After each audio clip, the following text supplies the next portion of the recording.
बच्चों, welcome back to Opulent Career Institute. जैसे कि हमें पता है कि लास्ट क्लास में हमने फोर्सेस के बारे में जानकारी ली। कौन कौन से फोर्सेस के बारे में पढ़ा था? Spring force, straying force, force in a contact between two bodies, इनके बारे में हमने पढ़ लिया था। क्यों पढ़ा था? क्योंकि हमें पढ़ना था क्या? न्यूटन्स लॉ ऑफ मोशन, जिसमें हमें उन फोर्सेस को अप्लाई करना है। तो आज से हम स्टार्ट करने वाले हैं बहुत ही धमाकेदार टॉपिक, जिसका नाम है क्या? न्यूटन्स लॉ ऑफ मोशन, जो कि आपके दोनों IIT जेईई एंड नीट का बहुत ज़्यादा इंपॉर्टेंट टॉपिक है। तो चलो स्टार्ट करते हैं। पहला, Newton's first law of motion. तो देखो, जब हम मोशन की बात करते हैं, एक्सीलरेशन, स्पीड, वेलोसिटी की बात करते हैं और फोर्सेस की बात करते हैं, तो उन सबको डिफाइन करने के लिए हम क्या पढ़ रहे हैं? न्यूटन्स लॉ ऑफ मोशन पढ़ रहे हैं। न्यूटन ने कुछ लॉ दिए उन चीज़ों को क्या डिफाइन करने के लिए।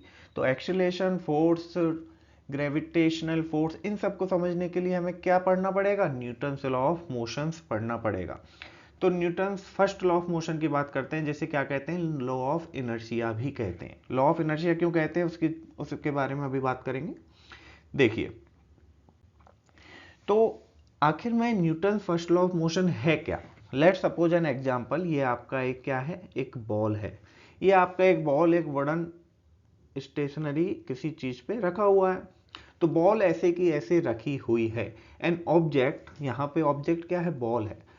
An object at rest will remain at rest unless a net force act on it.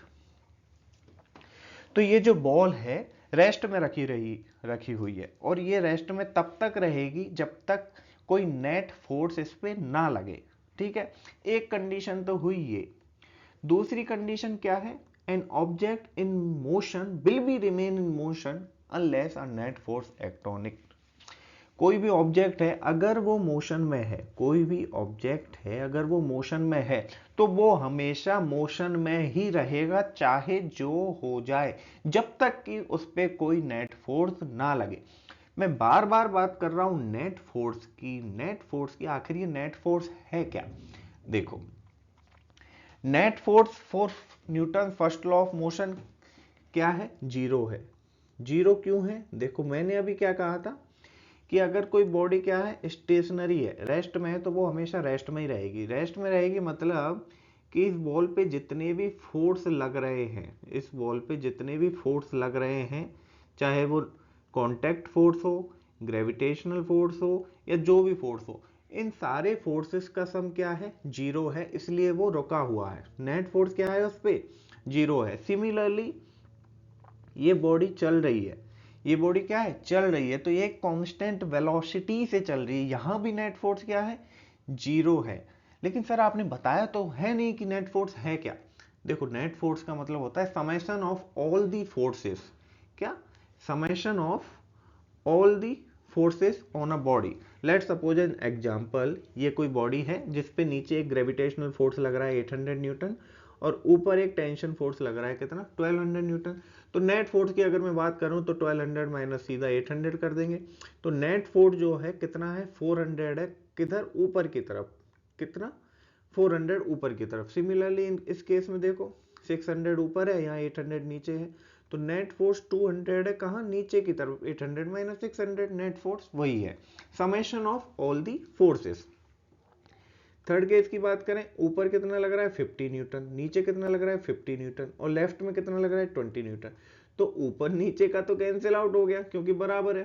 ठीक है भाई, वर्टिकल डायरेक्शन में अगर बात करो तो 50 माइनस 50 कितना हो गया? जीरो। लेकिन लेफ्ट में एक फोर्स और है, कितना? 20 न्यूटन। तो नेट फोर्स क्या हुआ? 20 न्यूटन हुआ। किस डायरेक्शन में? लेफ्ट डायरेक्शन में। तो यहाँ पे देखो, डायरेक्शन की भी बात कर रहे हैं और मैग्नीट्यूड की भी बात कर रहे हैं, क्योंकि क्या फोर्स जो है क्या है? Vector quantity. लेकिन Newton first law of motion क्या कहता है? Newton first law of motion कहता है कि नेट फोर्स जो है बॉडी पे हमेशा क्या होना चाहिए? जीरो होना चाहिए, तभी वो न्यूटन फर्स्ट लॉ को फॉलो करेगा। इसको और अच्छे से समझने के लिए थोड़ा थ्योरी में जाते हैं। देखो,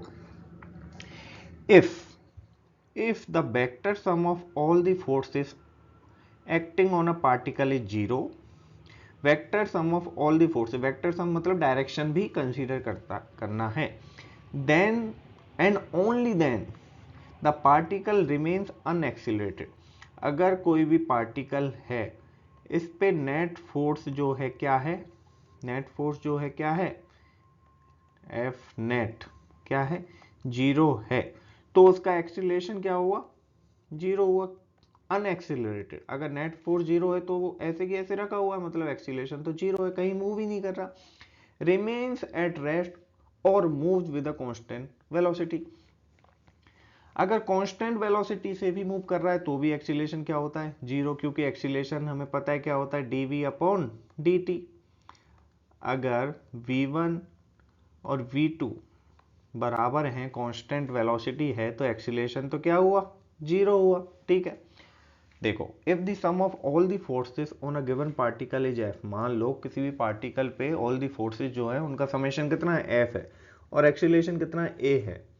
द अबव स्टेटमेंट में also be written as what, acceleration 0 if and only if केवल और केवल when F net F is equals to 0, जब नेट फोर्स 0 होगा केवल तभी नेट एक्सीलरेशन क्या होगा, 0 होगा। इसलिए if the sum of the forces acting on a particle is known to be 0, we can be sure that the particle is unaccelerated. अगर net force 0 है तो हम कह सकते हैं कि पार्टिकल क्या है, अनएक्सीलरेटेड है, मतलब एक्सीलरेशन क्या है, 0 है। If we know that a particle is unaccelerated, we can be sure that the sum of the forces acting on a particle is 0. अगर हमें पता है कोई पार्टिकल अनएक्सीलरेटेड है तो उस पे जो सम ऑफ द फोर्सेस है वो क्या होगा, 0 होगा। ये आपकी रही क्या, थ्योरी। एक छोटा सा एग्जांपल ले रहे हैं, एक कोई सिचुएशन है, देखिए ध्यान से। Let us consider a situation in figure. ये आपकी क्या है, लिफ्ट है, क्या है, लिफ्ट है। इसके अंदर एक आदमी खड़ा हुआ है ए, और इस लिफ्ट के अंदर एक लैंप लटका हुआ है, ये रहा, ठीक है। और ये लिफ्ट इनिशियली जो है एक रस्सी से बंधी हुई है, चेन से बंधी हुई होती है। मान लो ये चेन क्या है, टूट गई, चेन क्या है, टूट गई। अब ये जो पूरी की पूरी लिफ्ट है, जो पूरी की पूरी लिफ्ट है वो नीचे आना स्टार्ट हुई, ठीक है। तो देखो, कंफ्यूज मत हो ना, हाँ। तो अब पूरी की पूरी लिफ्ट क्या है, नीचे आना स्टार्ट हुई, किस एक्सीलरेशन से, 9.8 मीटर पर सेकंड स्क्वायर, जो क्या है, जो क्या है 9.8 मीटर पर सेकंड स्क्वायर, जो क्या है, ग्रेविटेशनल एक्सीलरेशन। तो अब देखिए, अगर मैं इस व्यक्ति के रिस्पेक्ट में बात करूं, ए के रिस्पेक्ट में बात करूं, तो ए को क्या दिखेगा कि ये लैंप स्टेशनरी है अपनी जगह पे, ये लैंप क्या है, स्टेशनरी है अपनी जगह पे, क्योंकि पूरी की पूरी लिफ्ट नीचे आ रही है, ये लैंप नीचे नहीं आ रहा।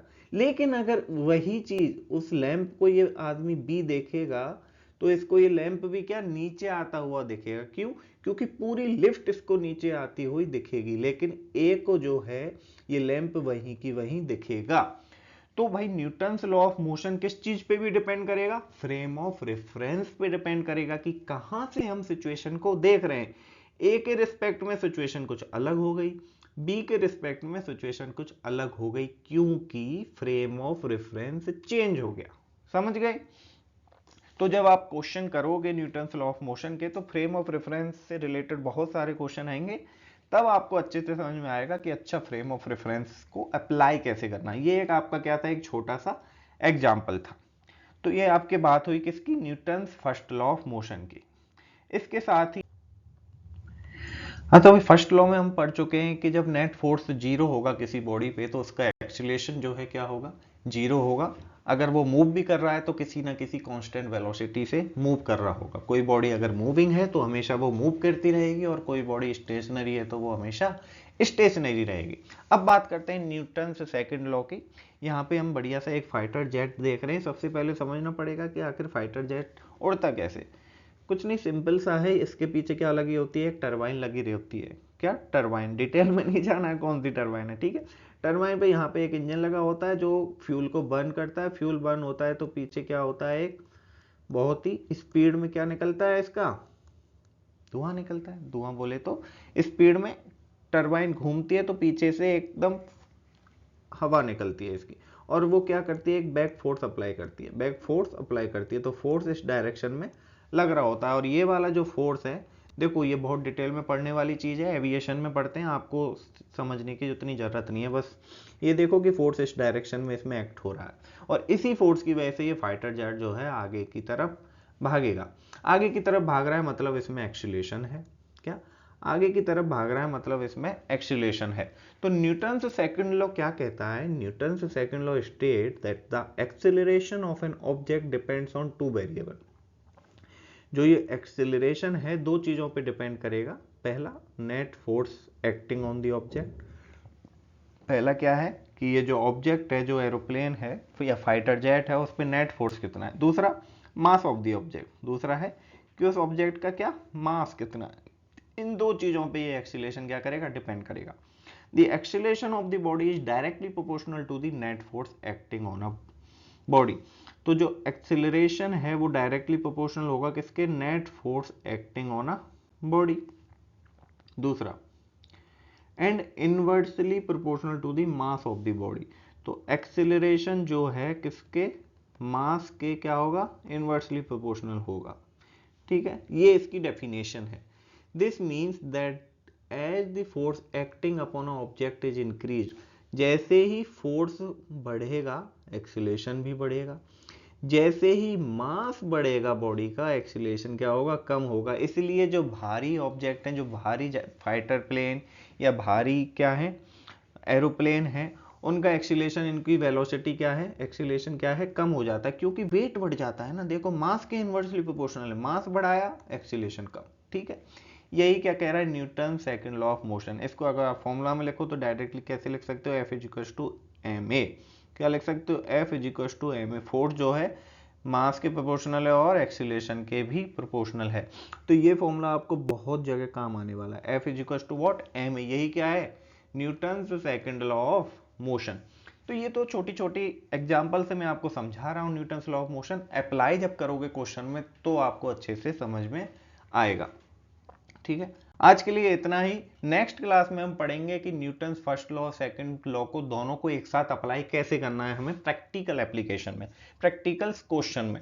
आज के लिए इतना ही। अच्छा लगे तो चैनल को लाइक करो, सब्सक्राइब करो और अपने फ्रेंड सर्कल में सर्कुलेट करो। Thank you.